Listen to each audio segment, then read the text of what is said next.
mis queridos hermanos en Dios. Qué alegría tan grande y qué bendición es poder saludarlos nuevamente en este canal, nuestro espacio de encuentro diario, donde compartimos la palabra, rezamos unidos y buscamos siempre entender mejor el plan que el Señor tiene para nosotros. Hermanos, el mensaje que estoy a punto de contarles esta noche, con total seguridad va a sorprenderlos. Y digo esto siendo muy consciente de que muchos de ustedes llevan ya varias décadas caminando firmemente en la fe católica. Sé que leen y conocen muy bien las Sagradas Escrituras, que han asistido a innumerables misas, que han escuchado cientos de homilías y que quizás consideran que ya no hay muchas cosas nuevas que puedan llegar a asombrarlos en su crecimiento espiritual diario. Pero esto que voy a compartir con ustedes esta noche realmente desafía lo habitual, porque hoy vamos a hablar de los animales. Sí, hermanos, animales concretos que tienen una participación muy real en las páginas de nuestra Biblia, en los relatos de la historia de la Iglesia y en la enseñanza continua que nos dejaron los santos padres. Lo que debemos aprender hoy es que, cuando estos animales en particular llegan a nuestra vida diaria o se presentan en nuestro hogar, no debemos rechazarlos.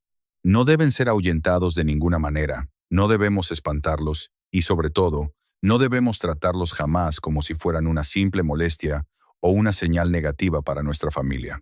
La razón de esto es muy clara y profunda. Tanto las enseñanzas de la Biblia como nuestra teología católica nos muestran que la presencia de estas criaturas puede estar estrechamente vinculada a una realidad espiritual verdadera. Se trata de una presencia que nuestros ojos del cuerpo no logran ver, pero que forma parte del orden que Dios ha creado. Y hay algo más que necesitan saber antes de que continuemos. Hay personas que sin saberlo han actuado en contra de lo que las Escrituras enseñan sobre estos animales, y esa ignorancia les ha costado caro espiritualmente. No porque un animal tenga poder sobrenatural en sí mismo, sino porque Dios, que es Señor de toda la creación, habla a veces a través de ella, de maneras que solo los que tienen oídos espirituales pueden escuchar. Hermanos, si este mensaje está tocando tu corazón, te pido ahora mismo que te suscribas a este canal y actives la campanita de notificaciones. ¿Por qué? Porque este tipo de enseñanza que une palabra de Dios con la vida cotidiana es exactamente lo que miles de almas necesitan y no encuentran en ningún otro lugar. Comparte este video ahora con esa persona que sabes que en este momento está buscando señales, que está buscando a Dios en las cosas ordinarias de la vida, que necesita saber que Dios no está lejos, sino presente, activo, hablando, incluso a través de su creación. Puede ser que Dios te puso frente a esta pantalla esta tarde precisamente para que tú fueras el puente entre este mensaje y esa alma que lo necesita. Quiero comenzar con algo que va a sentar las bases teológicas de todo lo que vamos a decir, porque sin esta base, todo lo demás podría malinterpretarse. La Iglesia Católica enseña con claridad que los animales no tienen alma espiritual, que no son agentes morales, que no pueden ser portadores de mensajes divinos en el sentido en que lo es la Sagrada Escritura o la revelación sobrenatural. Eso es doctrina, eso no lo vamos a contradecir ni por un instante. Pero la misma Iglesia, los mismos santos padres, el mismo magisterio, enseñan también que Dios es Señor soberano de toda la creación, que usa los elementos creados según su voluntad, y que a lo largo de la historia sagrada ha hablado, ha actuado, ha manifestado su presencia a través de animales de maneras que la Biblia narra con toda naturalidad. Una paloma sobre el Jordán, un asno que habla en el camino de Balaán, cuervos que alimentan al profeta Elías en el desierto, un pez que lleva en la boca la moneda para el impuesto del templo. Hermanos, si Dios ha hecho todo eso, si la Biblia lo narra sin rubor y la Iglesia lo acepta como palabra inspirada, entonces no hay ninguna razón para que un cristiano formado descarte la posibilidad de que la presencia de ciertos animales en ciertos momentos pueda ser leída en clave espiritual, siempre dentro de la fe, siempre subordinado a la palabra de Dios, nunca convertido en superstición y en sustituto de los sacramentos. Con esa claridad podemos continuar. El primer animal que un cristiano nunca debe ahuyentar es la paloma. Y sé que esto parece evidente a primera vista, que todos conocen que la paloma es símbolo del Espíritu Santo, pero lo que muchos no saben es la profundidad y la especificidad con que la Biblia vincula a este animal con la presencia divina en los momentos más decisivos de la historia sagrada. En el Génesis capítulo 8, después del diluvio, Es una paloma la que regresa al arca de Noé con una rama de olivo en el pico, señal de que las aguas han bajado y de que Dios ha establecido una nueva alianza con la humanidad. La paloma no fue un detalle decorativo en esa historia. Fue el mensajero de la reconciliación entre el cielo y la tierra. Y en el Evangelio de Mateo capítulo 3, cuando Jesús sale del agua del Jordán después de su bautismo, el cielo se abre y el Espíritu de Dios desciende como una paloma sobre él. Y una voz del cielo dice, «Este es mi Hijo amado en quien me he complacido». Hermanos, la paloma marcó el momento más importante de la historia del mundo, la inauguración pública del ministerio del Hijo de Dios. El Espíritu Santo eligió esa forma, no cualquier pájaro, esa. Cuando una paloma llega a su hogar, cuando se posa en la ventana, en el balcón, cuando no huye aunque uno se acerque, muchos en nuestra tradición cultural latina la espantan porque ensucia, porque molesta, porque es un animal común. Y yo no les digo que la paloma que llega a su ventana es literalmente el Espíritu Santo. Sería una afirmación teológicamente incorrecta. Yo no voy a hacerla. Lo que les digo es que la tradición espiritual cristiana de Oriente a Occidente ha visto siempre en la paloma un signo de paz, de presencia divina, de gracia, y que el cristiano que la recibe con respeto, que en su interior hace un pequeño acto de fe diciendo, «Señor, tú eres Señor de toda tu creación», está respondiendo a esa tradición de una manera que no es superstición, sino piedad auténtica. Los santos que tenían relación especial con los animales, San Francisco de Asís, el más conocido de todos, nunca espantaban a los animales que llegaban a ellos.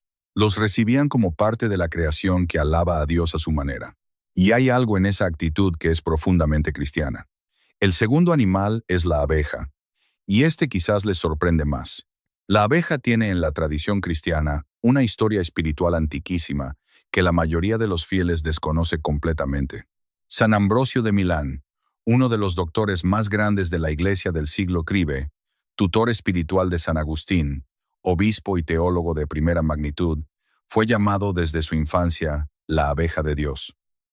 La leyenda que la Iglesia ha aceptado dentro de la piedad popular cuenta que cuando era bebé en su cuna, un enjambre de abejas se posó sobre su rostro y depositó miel en sus labios sin picarlo, y que su padre interpretó eso como señal de que ese niño tendría una elocuencia extraordinaria al servicio de Dios.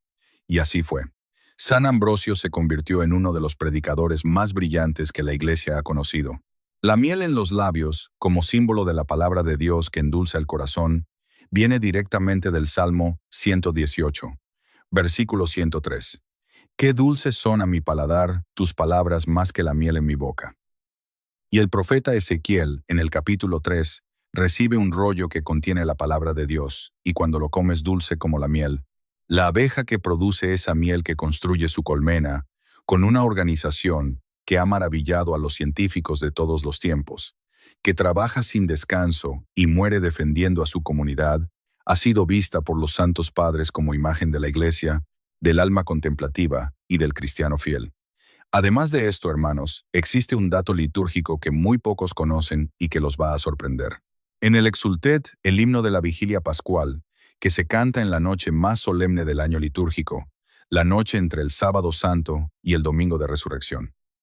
Hay un pasaje antiguo que en la forma más antigua del rito se cantaba, que alaba expresamente a las abejas por su contribución al cirio pascual que simboliza a Cristo resucitado. El texto decía, obra de las abejas nutrida por el rocío del cielo. La cera del cirio pascual, la luz que representa a Cristo que vence las tinieblas, venía de las abejas. En la teología litúrgica medieval, las abejas eran vistas como vírgenes de la naturaleza porque se creía que se reproducían sin contacto sexual.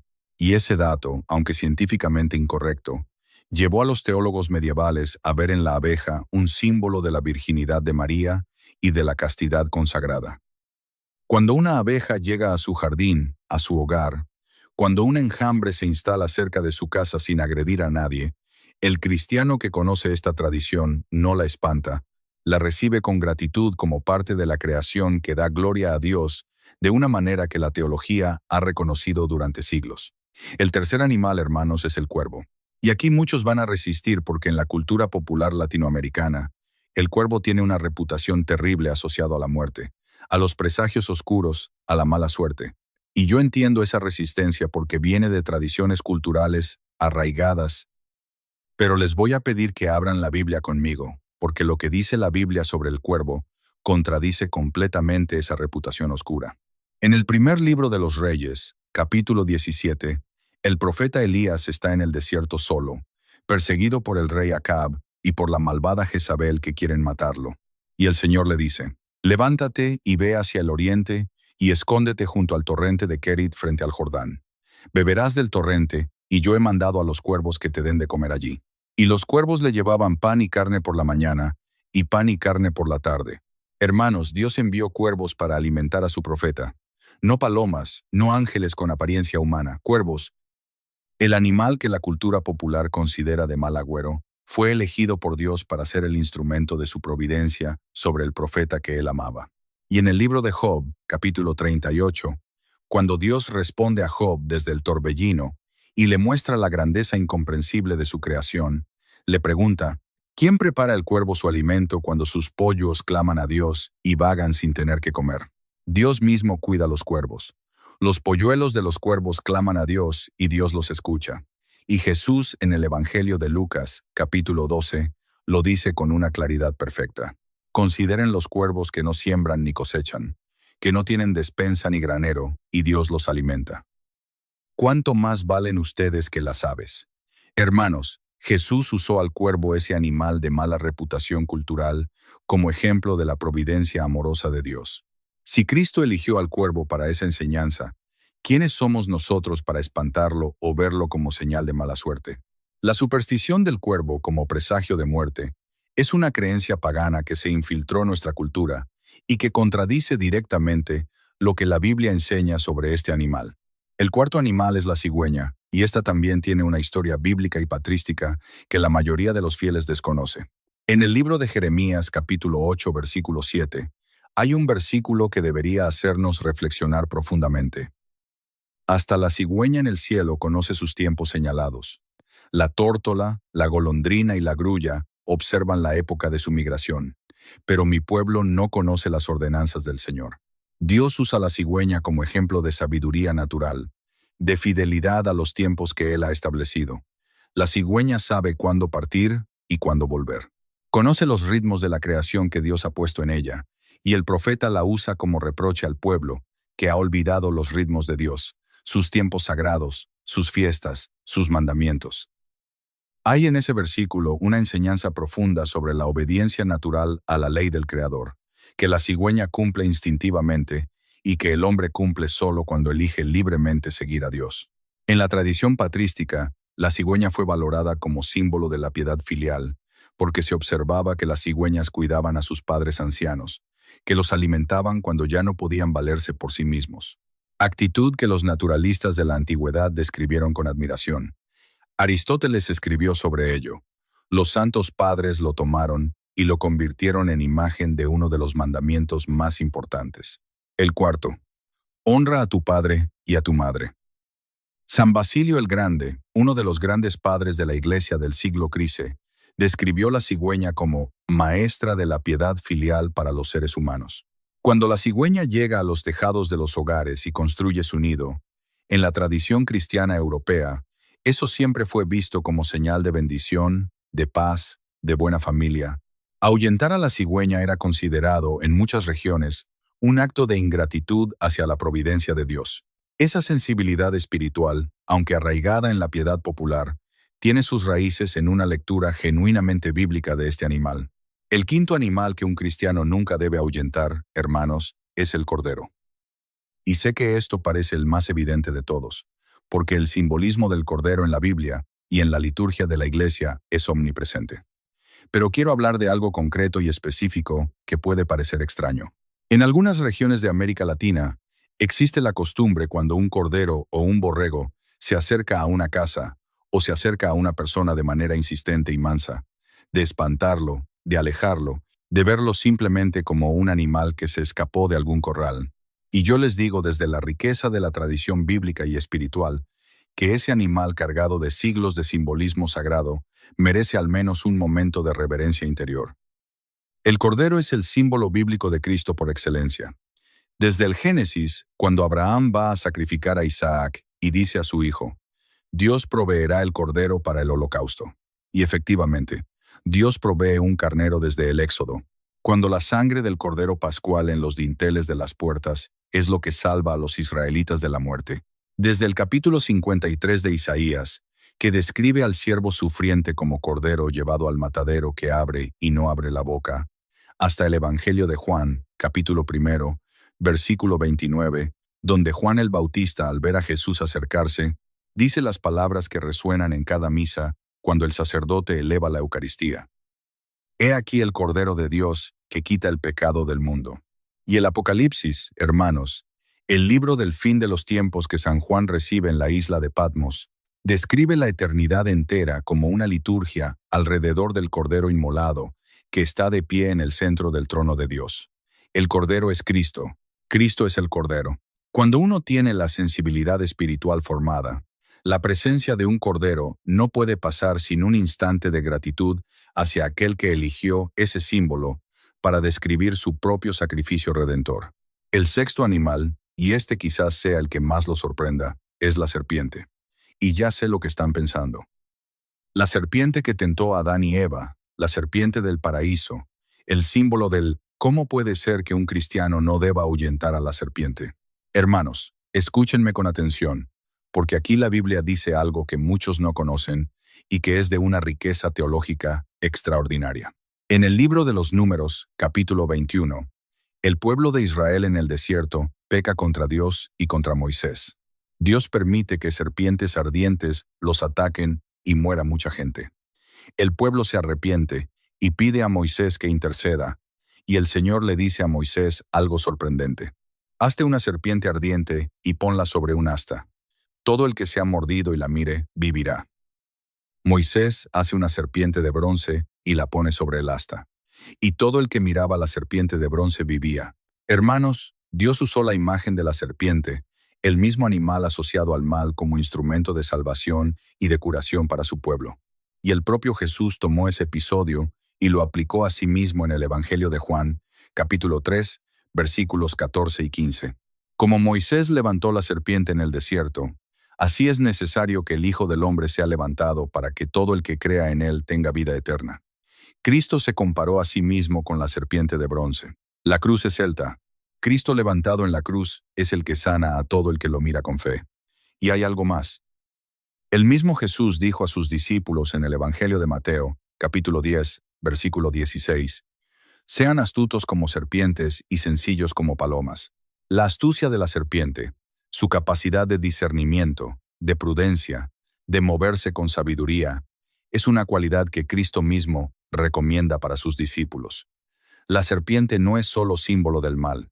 En la Biblia es también símbolo de la sabiduría, de la prudencia, de la capacidad de discernir, y en la tradición médica que viene del mundo greco-romano y que ha sobrevivido hasta hoy en el símbolo de la medicina, el caduceo con las dos serpientes enrolladas. La serpiente representa el poder de curación, nada de esto es paganismo.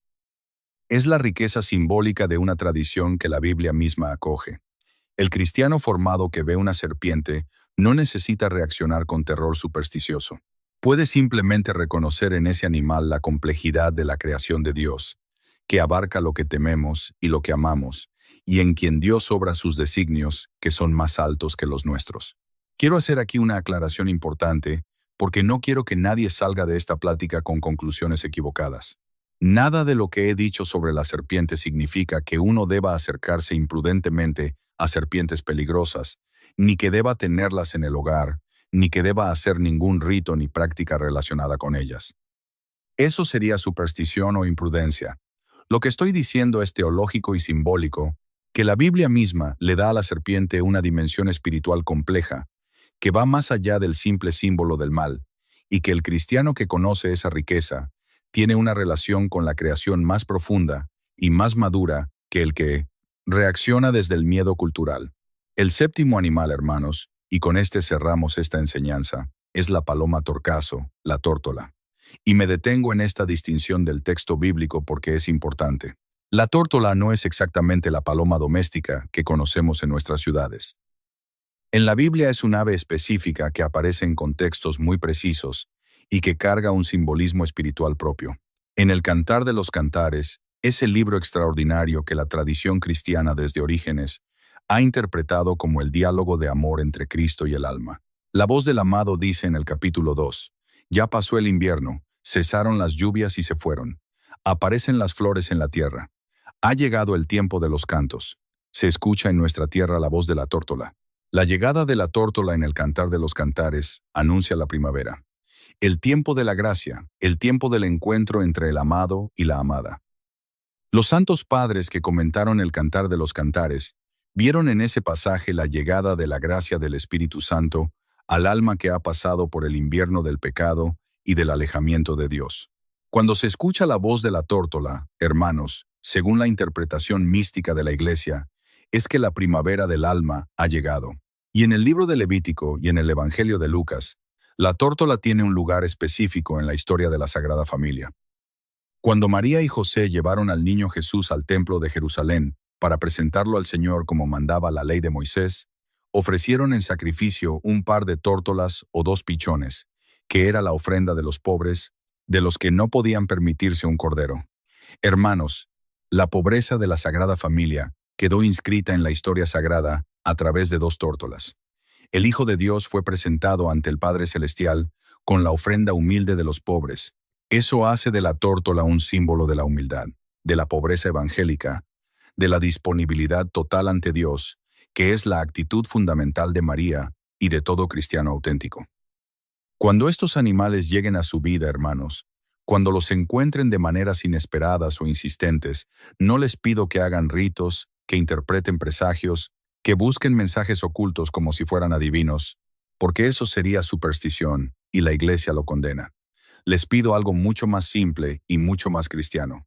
Les pido que en ese momento hagan un acto de fe breve, interior, espontáneo. Señor, tú eres el Señor de toda tu creación. Gracias por este instante de belleza. Gracias porque me recuerdas que estás presente en todo lo que has hecho. Eso es lo que hace el cristiano de fe madura.